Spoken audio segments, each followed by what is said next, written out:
It's not uncommon when dealing with large lists of data in Excel to have formulas that need to be copied through an entire column. In column H here, we need an adjusted salary. It's simply going to be the total of current salary and the bonus. So a formula, one of many different variations, might simply be equal G2 plus F2. I'm going to press Control Enter so the active cell doesn't move. I'm ready to copy this down the column. And although we certainly can use copy and paste techniques, by far the best way to do this that most people would agree on would be to drag the lower right-hand corner. However, that's not going to be the fastest way, particularly if this list is huge. Think of how long this might take if this is thousands and thousands of rows. If you excuse the bad pun for a moment, this could be a real drag. It might take a long, long time. A much better way, and practically flawless, is simply to double-click the lower right-hand corner. That corner, by the way, has a name. It's called the fill handle, F-I-L-L handle. I'm going to double-click. First question in your mind might be, well, how far did this get copied? And did it really get copied? Well, we can look at the numbers in the second example here. Yes, 73,430 plus 2,000, we've got a new total. This is working properly. The formulas have been copied. How far did this get copied? A not so well-known shortcut is Control period. I'm going to press it now once. You see what happens? The active cell is in cell H709. Why only that far? Scroll down a little bit. That's the bottom of the list here. Every time you press Control period, if you've got a highlighted range that is, the active cell moves around the corners of the range. In this case, it's in a single column, so it simply, in this case, tells us quickly and easily the extremities of this range. Now, what happens if we have other kinds of data here? For example, what if you forget? What if there's nothing in this cell? I'm going to press delete.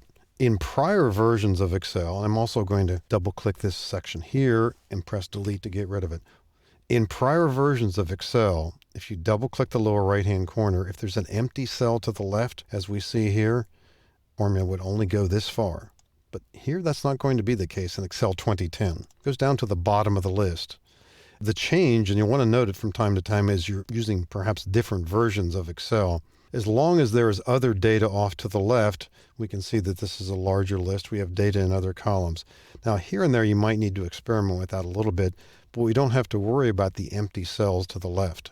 Let me press Control Z to do another undo here and point out another aspect to this. On purpose here, I'm going to put in an empty column to the left. And now I'm going to double-click. Nothing happens. Same thing would have been true in prior versions. If there's data to the right, however, I'll just make up a heading here called tax code over a few cells. I'm going to type in 5% and press Control Enter. What happens now if I double-click?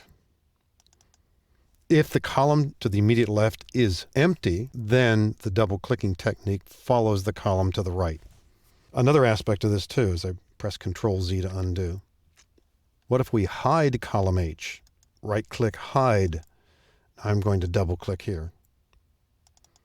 You see what's happening.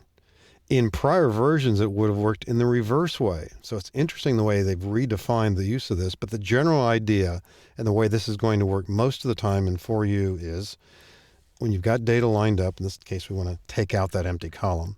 Typical situation, you need to copy information. Now, this does not need to be a formula, although we're talking about formulas and functions in this particular movie, but whether this is text or a value, or in this case, a formula, double-clicking the lower right-hand corner takes us to the bottom of the column. And again, Control period to quickly determine the limits of how far it was copied. Unfortunately, there's no corresponding shortcut for copying formulas across a row, but rarely would you need to do that across the thousands and thousands of rows that you might need to use when data is set up like this in a column. So this is a great shortcut, and you can use it even when you've got a small amount of data, even if it's only 5 or 6 rows downward. Make this fast and easy. Enter the formula or text as needed, double-click the lower right-hand corner, and have it quickly fill in the remainder of the column through the active part of your data. It's a great shortcut.